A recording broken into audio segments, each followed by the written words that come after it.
Hariharan. I'm from NIC. So I'm from a particular division in NIC known as NIC CERT. So NIC CERT is something similar to the CERT-N. Like CERT-N is a computer emergency response team for the whole country. So they cater to both government, private sector, everyone within India. So whereas NIC CERT is a computer emergency response team for NIC. So any security incident that happens within NIC, so we step in, we handle the investigation, we carry out the full analysis of the incident, find out the root cause, and then whatever the indicators of compromise we obtain through that investigation, the same thing is shared with certain and other agencies. So primarily our job is to handle incidents, and from time to time we come out with a lot of advisories, security guidelines, and best practices. So in this session, we will be focusing primarily on a specific security guideline released by NIC CERT. And this guideline contains some of the most common security hygiene best practices, both from an end user perspective and also from the server application or database administration perspective. So I'll just share the brief document with you first. Let me share.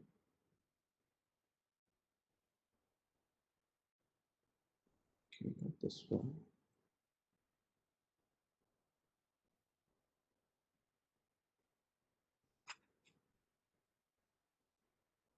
I'll just share my screen itself.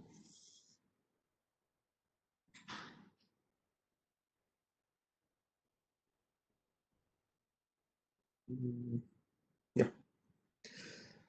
So this is the brief set of guidelines. So I'm not going to go through these guidelines point wise, so that you can do at your own leisure time whenever you find time. So it's not a very big document, it's hardly 2 pages. And these guidelines are compiled based on the common security gaps and mistakes which people across government commit from time to time. So whenever we handle a security incident, we do analysis, we do the root cause finding, and then we find the gaps, how this incident occurred in first place. So what led the attacker or the hacker to intrude into the systems? What was the gap in that system? So based on those common mistakes committed by people, we have compiled this set of guidelines. So whenever you have time, you can go through these guidelines, and you can also share it with your other peers in your same department, organization, or respective ministries. And these are very simple guidelines. It doesn't involve too much technicalities. It's easy to understand. By chance, if you need any clarification or anything, you can always write back to us at incident@nic-cert.nic.in. So the ID is all included in the presentation also. So the presentation actually includes some case studies based on which these guidelines were framed. So I'll be sharing with you some of the case studies of actual incidents which we handled, and what gap or what security misconfiguration which led to the incident that we will be discussing, and what measures you can adopt to prevent the occurrence of a similar incident at your respective organization or department. So this is what we're going to cover in the presentation. I'll just share the presentation and the guidelines document with you post to the end of the presentation, then you can have a look at it later on. So let me go back to the presentation. Yeah. So first, let's start with a phishing attack case study. And this is pretty much a very recent attack. It happened a couple of months ago, especially when the COVID pandemic was on its peak. So this was the phishing email, which was sent to some selected government officers, targeted officers. So that means the attacker has done his research and homework prior to sending this email. So he knows who are the people he wanted to target, and he knows the details about those people, in which department they are working in, so that he has drafted a beautiful mail which is pretty relevant to that particular users who is he targeting. So if you read the content of the email, it says some COVID-19 agenda and application has been prepared for a board meeting. So please download it from the following link. So he has given a link. And this link, if you pay close attention, it is a shortened URL. A shortened URL, I think many of you might have come across. So it is a service offered by some companies. Like tinyurl is one such thing. Then there is bit.ly. There is Google has also offered similar services. A lot of such services are there.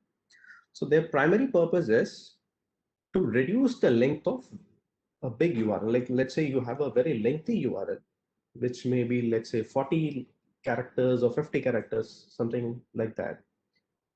Sharing such a big URL using SMS or using your instant messaging systems or through even social media becomes a laborious task. So what they did is they came up with this kind of service where any URL, irrespective of the length of the URL, you put it into this URL shortener service. They just compress the URL.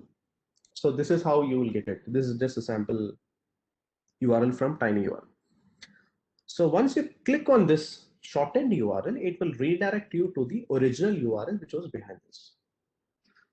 And hacker has very cleverly used the shortened URL service because the shortened URL tinyurl.com is not a malicious site in itself. So many, even if your antivirus engines or if your spam filter, they do a scan of this particular URL, they may not find anything malicious because it's a genuine site. It's just like a Google Drive link. So this skips detection by many antivirus scanners. So once you click on the shortened URL, it will take you to a Google Drive link. And this Google Drive link, it hosts a file which is called covid.zip. So again, nothing suspicious here because the email talks about a COVID-19 agenda and application, and the file name is also covid.zip. So as a normal unsuspecting user, you may believe, okay, it could be a very legitimate file. So now you go ahead, click on download. And once you download the zip file and extract the zip file, you get these two files. So first one, the COVID, where you can see a fancy folder icon, that file is actually a self-extracting archive, similar to a WinRAR file, but the only difference is here it is an exe file. It's an application type of package. And the second file is a text file. So it's a simple text file. The name itself implies the meaning. It's a password file. So once you open the file, it will have the password to open the self-extracting archive, that is covid.exe, which you see on the first. So once you take the password out of the text file and then put it on the WinRAR in the sense I'm talking about the self-extracting archive, and you press enter. So as a normal user, what we all would believe, like if a zip file is there or if a WinRAR file is there, I extract the content and the content gets extracted into a particular folder. I don't expect the contents to be executed or opened. But in this case, there is a difference because it is not a WinRAR, it is a self-extracting archive. It is not a .rar extension, it is a .exe. So once you put the password and extract the contents of the covid.exe archive, these two files gets extracted and also executed at the same time. So there is a script embedded into the archive. That archive instructs to execute the file 2019 immediately upon opening the archive. And the 2019 file which you're seeing here, what it does is it first goes to your system settings. It creates an exception for it in the Windows firewall. And not just for 2019, it's for 2020 also. There are two files. It creates an exception in Windows firewall or the antivirus firewall, whatever firewall you use in your system, it creates an exception for itself. And then it creates a registry entry. So I'll just go to the next slide. Here you can see the complete list of actions that is being carried out. It creates a registry entry which instructs the Windows to execute the file whenever Windows boots. So that means a startup entry has been created. Whenever you boot your system, immediately the file gets executed. And then These files are extracted into the temp directory. In the C drive, you have a folder called temp folder where temporary files are stored. So it just extracts itself to the temp folder and it changes the privileges of the temp folder. So by changing the privilege, what it does is it does not allow you as a user to access the folder. It restricts the permission of the folder and you cannot delete the file. So it removes all privileges from the folder. So even if you manually go to the folder, you cannot delete the file. You will say access denied. And then what it does is the second file you can see 2020, that file is something known as a RAT, that is a remote access Trojan. So this file, once the 2019 file creates all the necessary permissions and exceptions in your operating system and the antivirus firewall, then the application 2020 gets executed. And just remember, these two things happen immediately once you extract the COVID archive file. You need not physically go there and double click or launch the exe. The moment you put the password and press enter, immediately both these files get executed. The order of execution differs, like first 2019 get executed and then 2019, once it finishes its job, then 2020 exe gets executed, and 2020 exe is a RAT which immediately establishes a connection with the C2 server of the hacker. C2 is nothing but a command and control server, which is managed by the hacker who has developed this particular malware in the first place. So it establishes a connection with the hacker server. And once it establishes a connection, then hacker will drop further payload. And what are the further payloads? It could be a simple keylogger. It could be something as simple as capturing the screenshots of your machine. And then before establishing connection, it also captures the details of your system, like what is the configuration of your system, like RAM, CPU, hard disk, then how many user accounts are there in the system, what are the running processes, and the folder structure. Like if you go to a C drive or a D drive, what are the list of folders you have, and inside the folders, what are the list of files you are having. So this information is compressed into a text file. It adopts a base64 encoding, and the text file is sent to the access C2 server immediately after it executes, and then hacker drops further payloads. And your system is now completely compromised and under the direct control of the hacker. So at any point of time, hacker can send any command to your system and instruct your system to even launch attacks against other computers. So we can even use this hacked computer to launch an attack against a government website, or even US government website can also be attacked using your computer. So luckily, within an IC network, what we have done is we are having something called RPZ, that is stands for Response Policy Zone, and this operates at the DNS level. So in the DNS, what happens is RPZ is nothing but a blacklist of malicious domains. So it is as simple as that. So anybody querying a DNS, so for example, you go to your browser, you type google.com. What happens is your system takes the google.com as a DNS query and it is sent to the default DNS server which is configured on your system. Let's assume you're accessing the internet from your home. So in the home, you'll be having a broadband. Let's say your broadband connection is from Airtel, then by default, your modem or the Wi-Fi router would have been configured with Airtel's DNS server.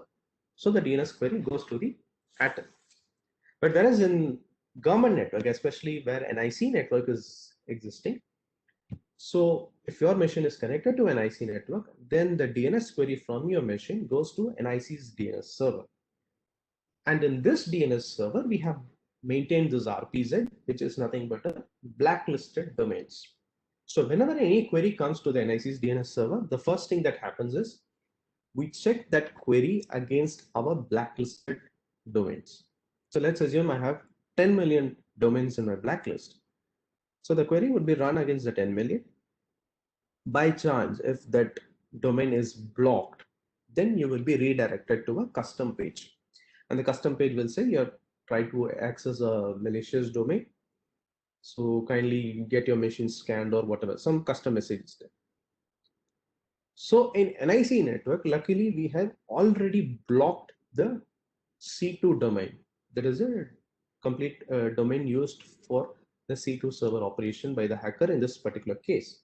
So even by chance, let's assume you clicked on this link, you downloaded the package, you extracted it, you executed it, but when your system attempts to communicate with the C2 server, that communication would be stopped.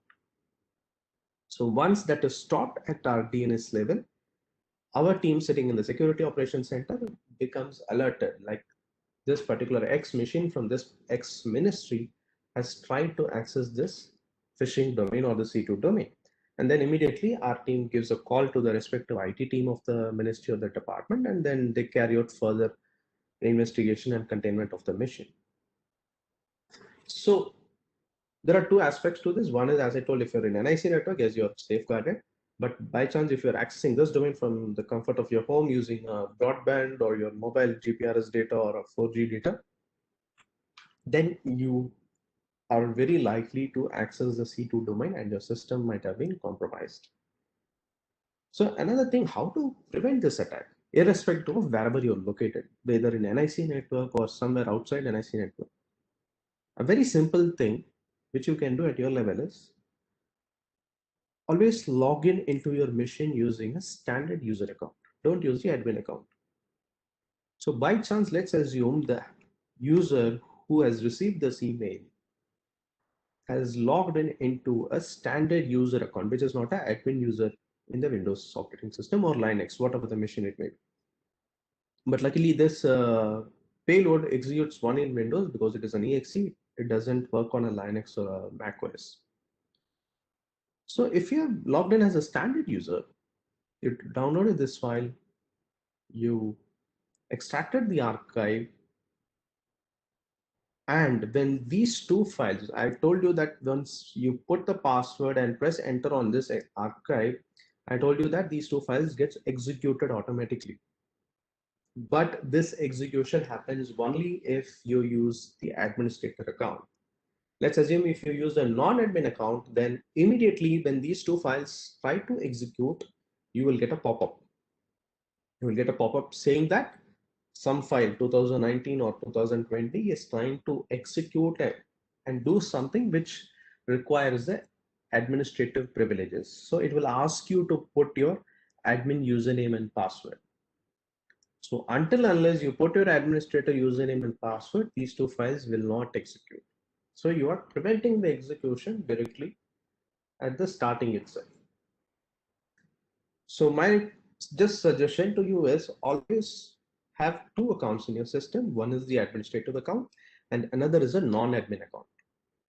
So use the non-administrative account to log in into your system and do your day-to-day tasks like browsing a website, checking your emails, or preparing presentation or working on MS Office, Excel, whatever you do, use a non-admin account.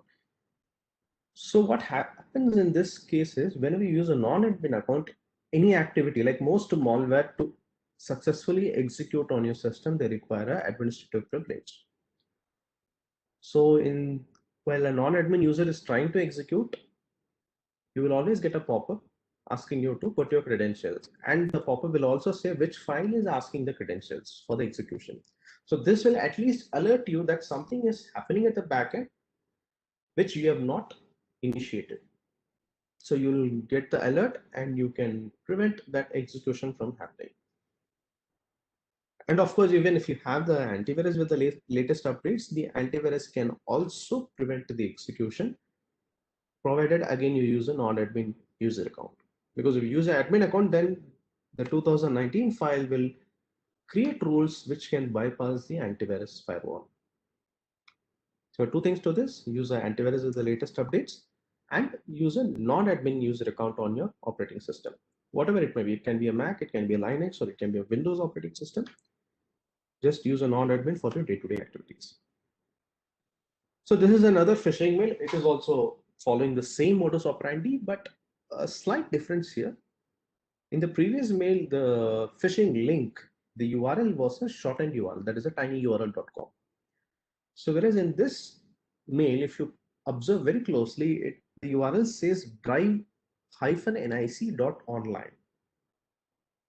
So maybe a complete layman who doesn't have any IT knowledge or whatever, he could assume that this is a NIC's version of a Google Drive, and he could very legitimately fall for this phishing attempt, and he could think it is something similar to a Google Drive launched by NIC, and he may click the link. So here the crucial component is you have to observe the last part after the dot online. So dot online is the TLD here. TLD is nothing but the top level domain. So just like we say .com, .org, .in, all these are top level domains. So same in this case, it is .online. So another example, same here. So in this case, you can see the phishing URL is not directly visible on the email. So the email is very beautifully crafted, and they have put a simple button, says continue backup. So if you click the continue backup button, you will be redirected to the URL which is highlighted in the red color. You can see some ultra ssomportal.com.br. This is the actual link which exists behind this button. And how to check whether what link exists behind this?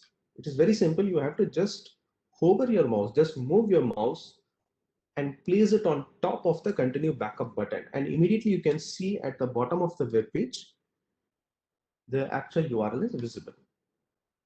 So always be careful with such beautifully crafted emails. If there is any button or something, don't just simply go and click it. Always hover your mouse on top of the button and check what URL lies behind that. And once you confirm that this is the URL, then you may click or decide not to click. This is another use case. So you keep just one thing in mind. If any legitimate government website, it will have a TLD of, I mean, the subdomain like gov.in or nic.in, 99%. Very rarely few websites may have a .com or a .org. So, but no government website will have a domain which belongs to a different country. In this case, you can see a .br, it is a Brazil. And same in this case, .online. So no government website will have a domain called .online. So these are some indicators which is a clear giveaway that it may not belong to a government and it could be a phishing email. So always check whether it is a gov.in or a nic.in domain. So this is again another phishing attempt, but this attempt came through mobile in the form of SMS. So SMS, you can see the SMS says that your Amazon package with Apple iPhone is going to be delivered by February 15. So let's assume the user received the email, he didn't click on the link. He thought, I've never ordered an iPhone, then why would I click on this? He just ignored it. The hacker waited for some time, no response from the users. So he sent another SMS. And this time, if you see the SMS content, the text of the SMS is different. It says the package is arriving today. And it says it will be delivered by 8 p.m. And which is again a very typical message you can get from Amazon.in whenever you order some package. So they've used the same text. The only thing different or suspicious here is the URL. Here they have given shortened URL, which is bit.ly. So when the user receives a second SMS, he could be a little bit puzzled. He will say, I have never ordered an iPhone, and it says today the delivery guy is going to come to my house with a package. So either if I'm not ordered, I may have to pay it by cash on delivery, or I may have to pay an online payment, or I can just refuse the package. So ideally the user would think, okay, let me go to the link and find out who ordered this, when this order was placed, and then try if I can cancel it. So the user is now tempted to click on this link. Okay, I don't have that next page. So I'll just tell you what happens once you click on it. So once you click on it, you would be redirected to a fake Amazon page. And again, everything is beautifully crafted and designed, and you can't find any difference between the fake and the real Amazon page except the URL. The URL is something is different, amz.in. It's not amazon.in, it is something amz.in. So once you click on that, you're redirected to the page. It will say, this is your tracking number, order number, and your order is going to be delivered today. If you want to pay for your order, click here. If you want to cancel your order, click here. So it'll give you two buttons. And it doesn't matter which button you click. Either you click pay or you click I don't want to pay, I want to cancel. Both the buttons will redirect you to the same page, the next page. So in that page, they will show you the a list of field. It will just ask you for your name, phone number, address, date of birth, and credit card details.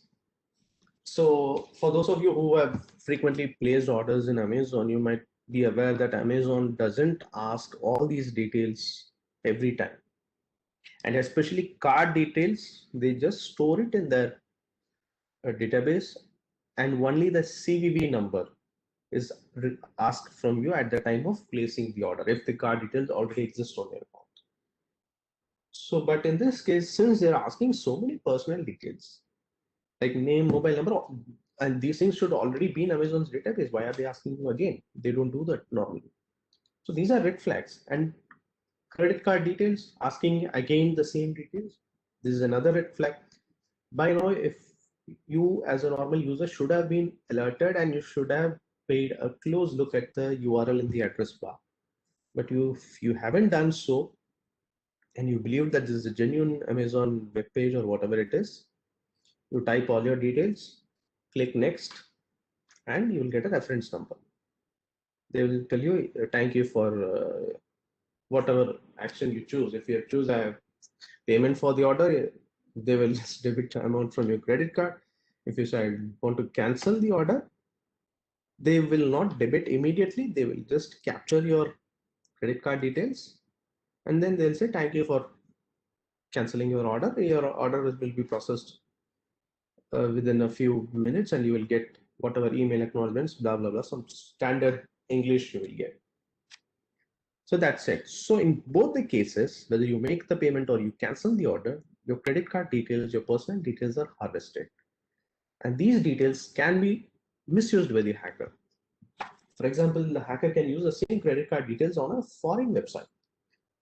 Let's say if you do a transaction in any Indian e-commerce websites, normally there is a two-factor authentication. You'll get a OTP, so you have to put the OTP and then the transaction gets processed. But whereas the same transaction you carry out in a foreign website, like a US-based website or a UK or a Europe-based website, they don't ask you for a second factor. Your credit card number and CVV expiry date, that is more than enough to process the data, and then the whatever your payment is there, that will be deducted. So if you're lucky, you will get a SMS saying that this much amount is deducted from your account. So always be careful while clicking on shortened URLs. And this is something which we have set up within NIC network. This is a website, URL check.nic-cert.nic.in. So what this site does is it does two things.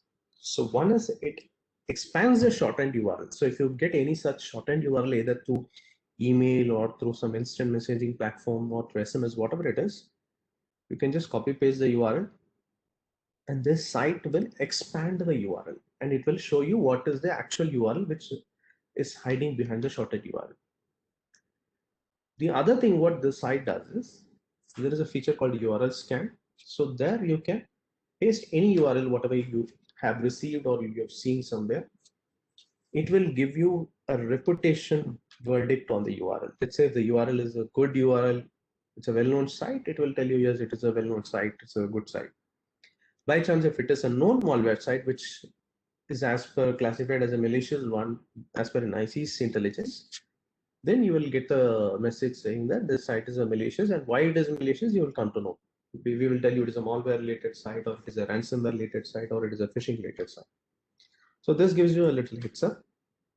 And further, we are even working on integrating some sandboxes also into this site so that you can even upload files into this particular site and get the files also scanned. And this site works only within NIC. And by chance, let's say you are sitting at your home and you want to expand the shortened URL, you just go to Google or any other search engine, DuckDuckGo or whatever, and just type URL expander. So there are n number of services you get online. So you can go to any of the services, URL expander service, and they will just uncompress these tiny URLs and they'll give you the actual URL.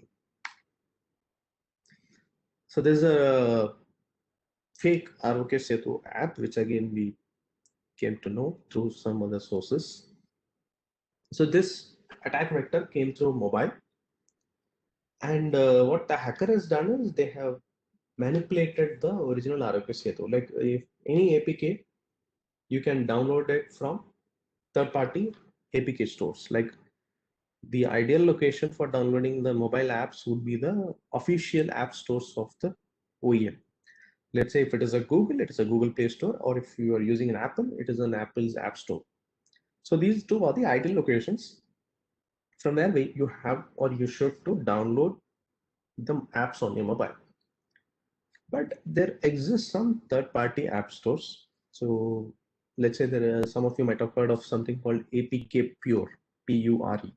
So that is one of the famous third-party app stores. So what they do is they just catalog, they just copy all the existing APKs from Google's Play Store and keep it on their Play Store. That's it. And there is no reliability because whatever you download from there is no reliability that it is the actual original APK which exists on the Google Play Store. So what the hackers have done is they've downloaded the ROP Setu APK and they have inserted something called a meterpreter. I don't know if anyone have heard about meterpreter. Meterpreter is nothing but a lightweight command-based shell of a popular exploitation framework called Metasploit. So Metasploit is a tool which is widely used by hackers and also security auditors who do penetration testing. So the tool is a very beautiful framework. So it just gives you an interface, and in that interface, you can just download any exploits. So there are exploits for almost all known vulnerabilities. You can just download any exploit code from the internet. You load the code into the Metasploit framework, and you can launch the exploit against any target. The target would be a website or a network device or an IP address which is vulnerable for that particular vulnerability. So once the exploit is launched, it will just penetrate into the system if it is vulnerable, and then you can launch it reverse TCP shell and take the full access. So in this case, hacker has embedded a lightweight version of Metasploit known as Meterpreter. It's very lightweight, it's hardly in some KBs. So they've embedded into this and then compiled the package again. And this package was distributed through WhatsApp, through SMS, and some other instant messaging apps. So the hacker used a common text saying that to join the government's fight against COVID, please click here and download RLP Setu app on your mobile, just like fancy words. And they started circulating it amongst many people. So once you download, because you have to remember one thing, by default, this is a specific app which targeted only Android. So we haven't observed any iOS versions of this fake app, but in Android we have come across. By default, Android operating system, what it does is it doesn't allow you to install any apps from outside the Google Play Store. But by chance, if you want to install something, you have to go to the settings into debug mode, and then you have to manually disable a security setting which prevents installation of apps from outside Play Store.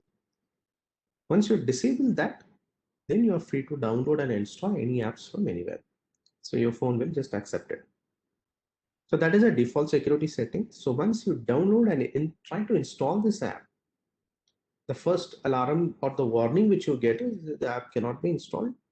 The source is not trusted. Then the app will give you a prompt. It will tell you how to go to the settings in debug mode and then disable the security setting. It will tell you the steps. It will say go here and disable this setting. And once you do that, then this gets installed. And this this is just a virus total screenshot of how many players are detecting that app. Just see the list of permissions required with the app.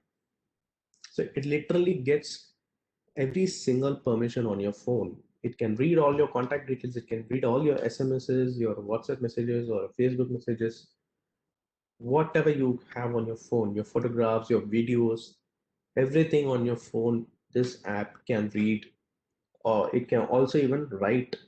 It can delete phones of phone files, it can delete photographs, it can delete physical PDFs, document, or it can insert new files or new apps. Everything it can do on the background itself. I mean, you won't get any indication on your mobile phone screen. At the background, all these deletion or removal, modification, everything will be done by the app. And if the hacker wants, he can even copy all the data from your phone and he can just send it to the hacker's IP. So the complete, we were talking about a remote access tool or a Trojan in the first phishing use case study where you saw two files, COVID-19 and COVID 2020. So the same thing. So that was specifically targeting a Windows machine. Here, this was specifically targeting an Android operating system. So here, the important thing which you need to require, to keep in mind is never install any app from outside the official Play Store or the App Store.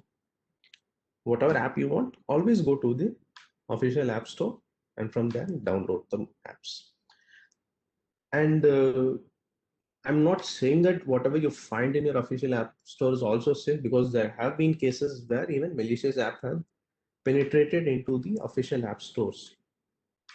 But still, you can adopt a certain level of uh, prudence or whatever, some knowledge you can apply. Before downloading an app, check how many people have already downloaded it and what is the rating for the app. Let's say you have two options. You want to use some XYZ app and you have n number of options. Like five different apps are doing the same stuff. So out of the five apps, you check which app is most popular, which has the most number of downloads. Let's say one app has more than 10 million downloads, the other four apps have less than 1,000 downloads. And check the rating, which app has the highest rating. So the app with the highest rating and the most number of downloads means it is very popular. So if anything goes wrong with that app, there are very more number of chances that it could be noticed by the wider community that yes, this app is behaving something suspicious manner, and it gets reported in the public. So by that, uh, you are getting some sort of assurance that this app is a certain level of trustability, and even if it tries to do something mischievous or malicious, it might come out in the public very quickly, rather than when you compare it with an app which has very fewer number of downloads and very less rating. So that is some sort of yardstick which you can apply. It is up to you, but always download apps only from the app stores and Play Store. Don't download it from any links which you get through SMS or social media, whatever it is. That is always risky. And never change the default security settings of your mobile phone, because once you change it, then you're opening a Pandora's box. Then you're literally opening the doors for all the malwares, trojans, and other malicious programs to enter into your mobile phone. So this is another interesting case study.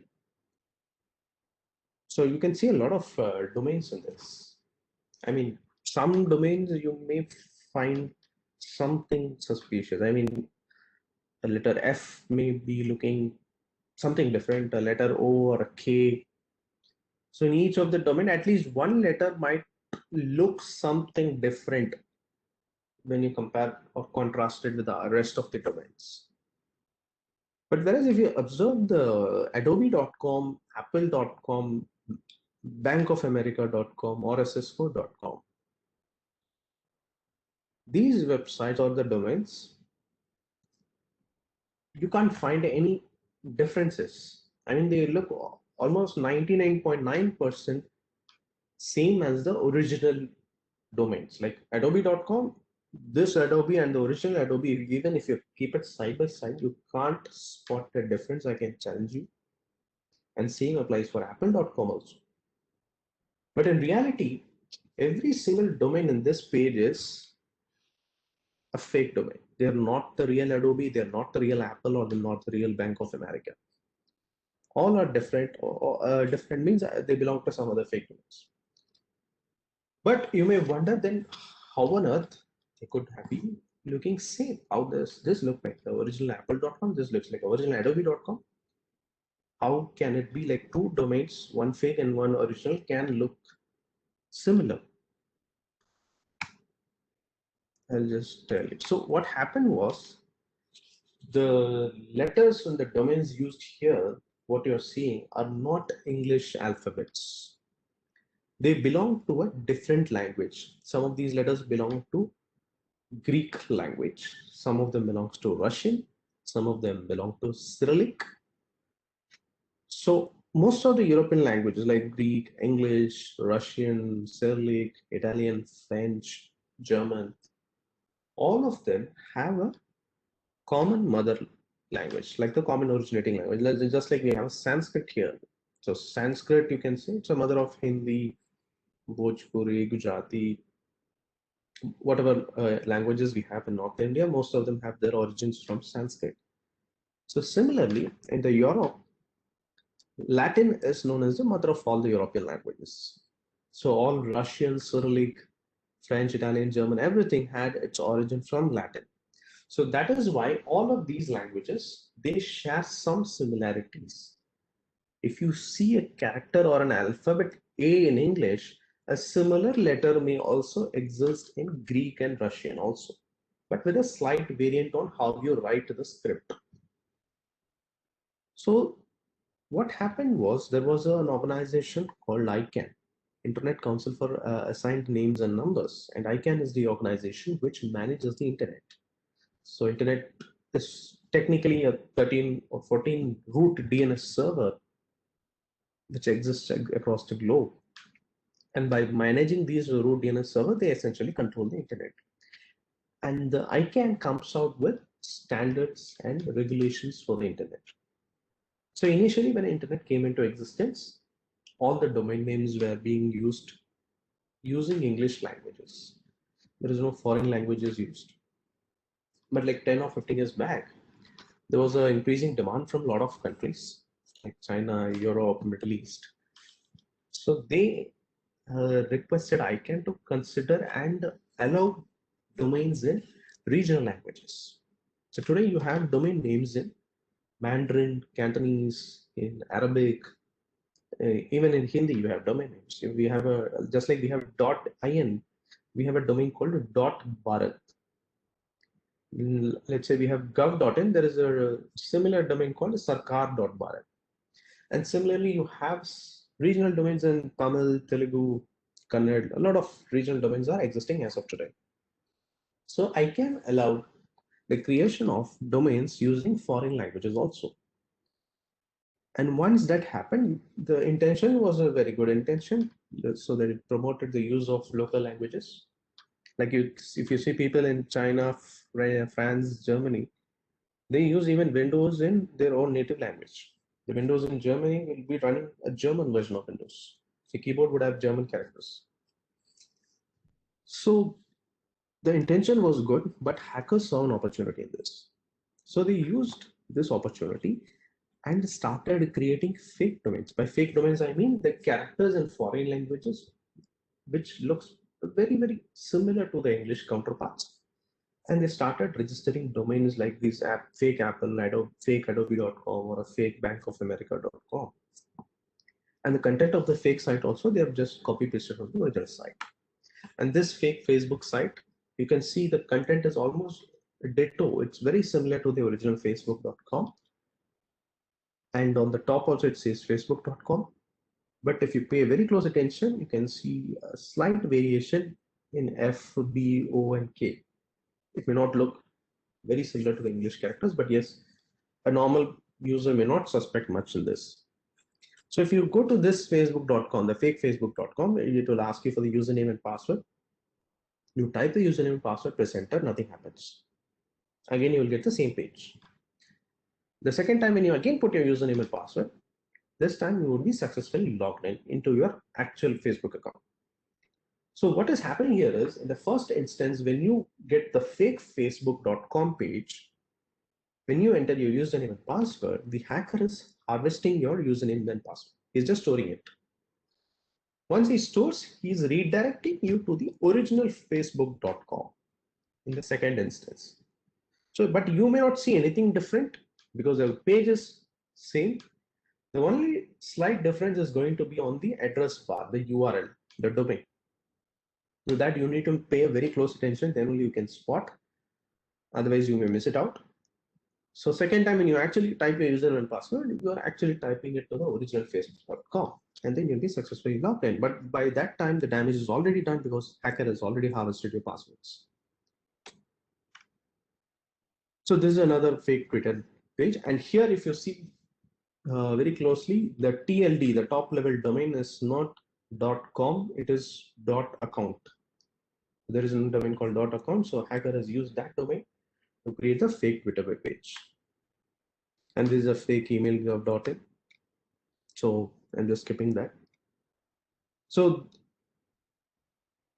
my suggestion to you is how you can stay safe from such kind of attacks. Because if you get a original, if you see a fake adobe.com and original adobe.com, you can't spot any differences. Through a naked eye, it is very, very difficult to spot the difference.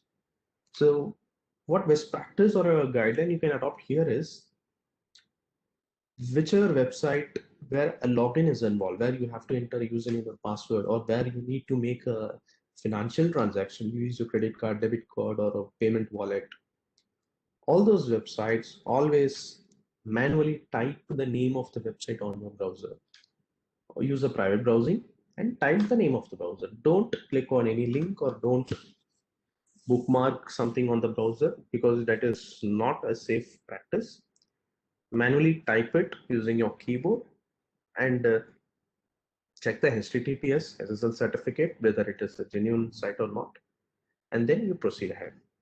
So using that, at least you may not fall trap for such kind of fake websites. So this is just a quick overview of the NIC's email service. So now we have started geofencing, multi-factor authentication, and this is a sample of how the multi-factor authentication looks like. So we are just rolling out this feature to all users. So department or ministry wise, we have just started the rollout. So this multi-factor is very, very crucial to have, and this feature would be mandatory. Every single user of NIC's email should use this multi-factor. So you cannot escape out of it. So this multi-factor, what we have done is we have created a Kavach app. So this app is available for Mac, Linux, and Windows and Android. So you download the app either on your desktop or on your mobile.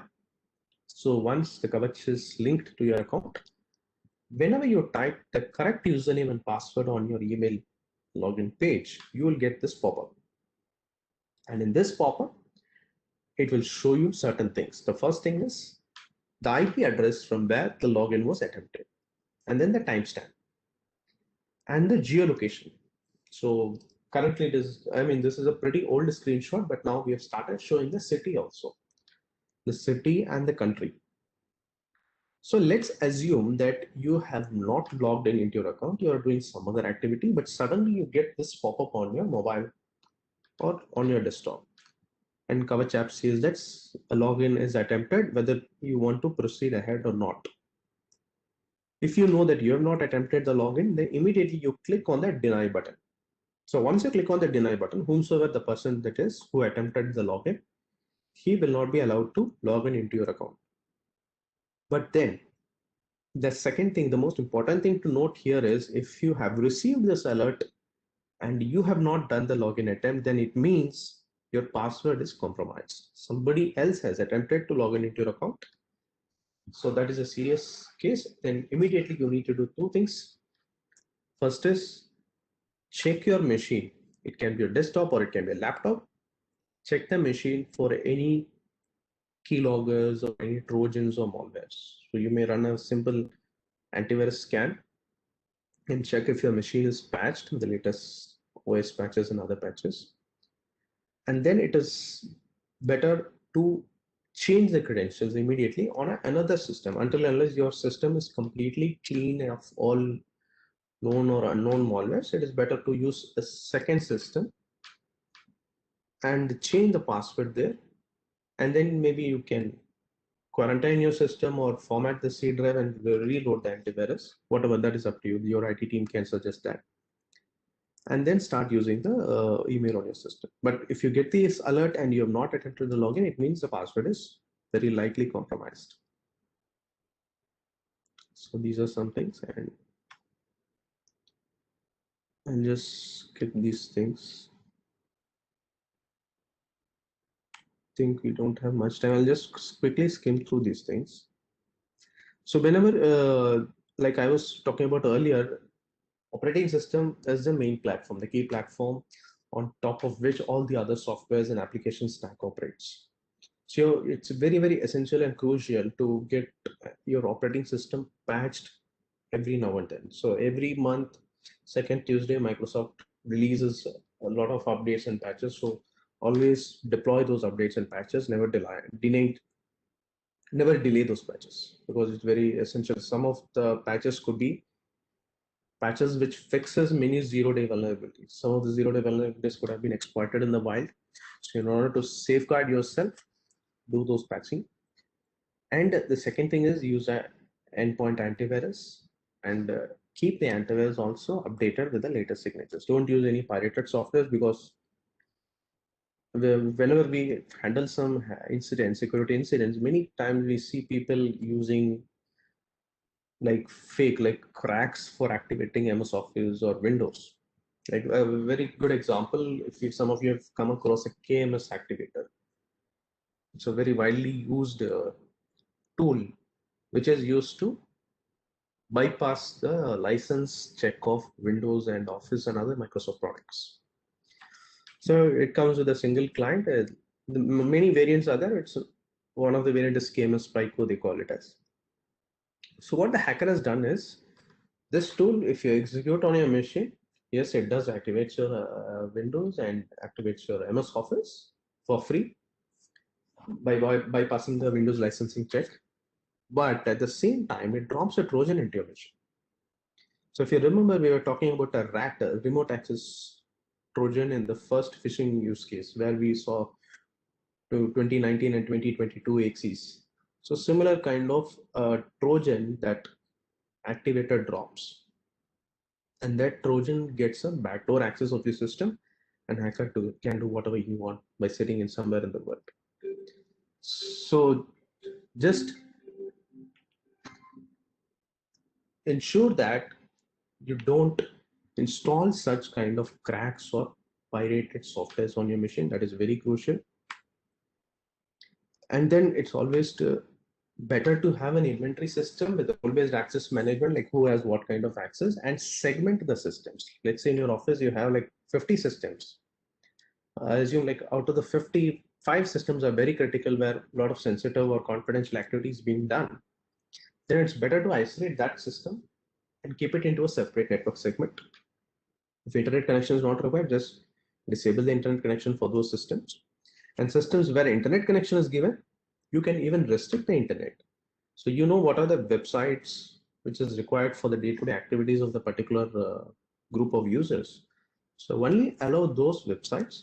Don't just plainly open every single website on the internet, because you never know what kind of phishing mail may come or what kind of malwares may get into the system. And once they get into the system, they'll try to hit some random domains where C2 is hosted.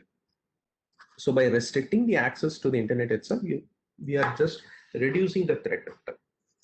So that is something, a best practice guideline you can do. And this figure, it's a very critical figure. If you know, I was talking about using a non-administrative account in your operating system, and this figure, it is applicable only for Windows. So this says like 83% of all critical vulnerabilities published by Microsoft during the last 5 years can be mitigated by using a non-admin account. So that means most of the critical vulnerabilities cannot be exploited by the hacker without the admin access. So by chance, if you have logged in as a non-admin user and any hacker has tried to execute any of these exploit any of these vulnerabilities, then the exploitation attempt would not be successful.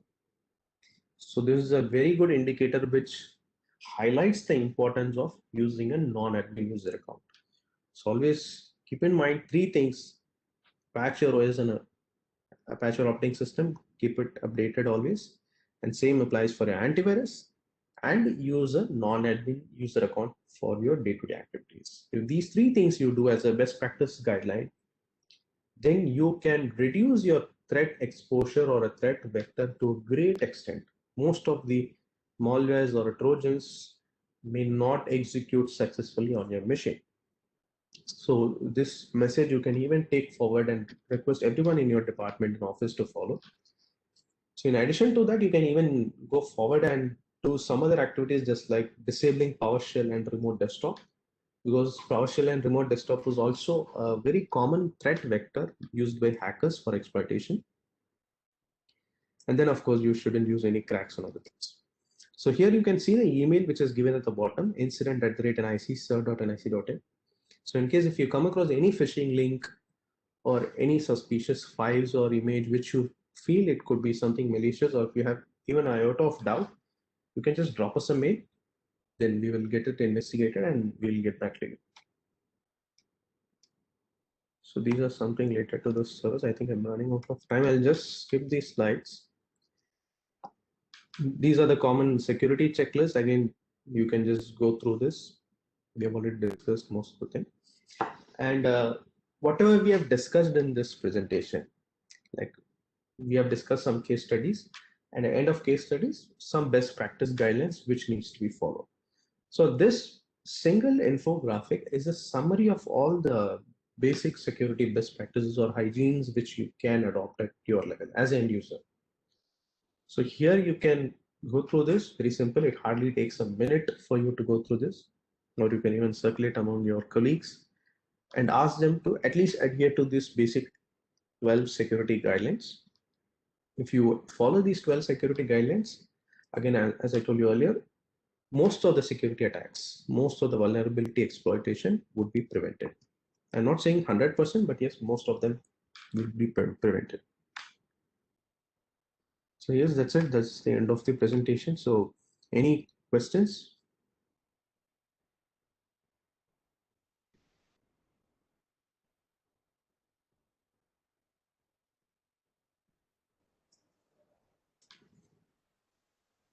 Thank you, sir. If anyone have any question, please write in the chat box or in the WhatsApp group.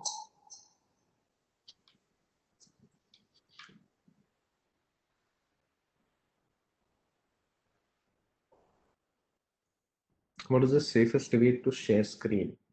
So I think you are referring to the remote. I think there is a question from one of the participant. The participant is asking, what is the safest way to share screen? So I'm guessing that they're referring this from the context of a remote desktop. So let's assume if you are